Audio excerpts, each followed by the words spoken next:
Bonjour à tous et bienvenue pour un nouveau soin. Aujourd'hui, on va voir comment mettre en place des aérosols et comment installer des lunettes à oxygène sur un patient. Donc pour cela, on aura besoin d'un masque aérosol et de l'aérosol en question. Donc le masque aérosol se présente comme ceci. Donc vous l'ouvrez après avoir surveillé mettre le produit liquide, l'aérosol liquide. Donc ces deux parties s'emboîtent l'une sur l'autre comme ceci. Et ensuite, une troisième partie est importante, c'est la tubulure qui va relier en fait le masque à la prise à oxygène à l'aquapack. Donc une partie qu'on insère sous la chambre de nébulisation comme je le fais actuellement et l'autre partie sera reliée à l'aquapack sur la prise murale à oxygène. Votre aérosol après avoir surveillé la date de péremption et son intégrité comme d'habitude et vous le versez ensuite dans la chambre sans que le petit embout touche l'intérieur de la chambre. Voilà, vous le mettez vraiment en hauteur par rapport à la chambre et vous instillez le produit à l'intérieur.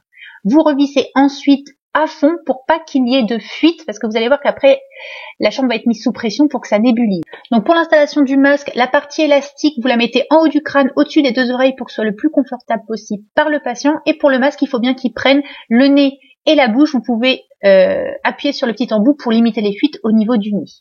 Je vous montre également comment installer les lunettes à oxygène parce qu'en fait, si vous voulez, la tubulure des lunettes se connectera exactement comme la tubulure des aérosols sur l'aquapack. Donc, vous voyez, vous passez derrière les deux oreilles. Il faut que ce soit le plus stable pour que ce soit efficace. Et vous pouvez régler au niveau du cou. Il y a une petite languette réglée pour pas que le patient soit trop serré au niveau du cou. Une fois que vous avez relié l'extrémité de la tubulure à l'aquapack, vous réglez le manomètre au débit. Alors pour que ça nébulise bien, là vous allez voir, malgré les 6 litres, ça va pas très bien nébuliser, ça va pas être flagrant, mais c'est minimum 5 litres. Alors après, il faut se renseigner aquapack, ça dépend vraiment des services. Donc pour que ce soit efficace, il faut qu'il y ait une fumée qui sorte au niveau du masque et que, si vous voulez, le produit, l'aérosol qui est dans la chambre fasse des petites bulles, que ça mousse. C'est comme ça que ça montre que ça nébulise.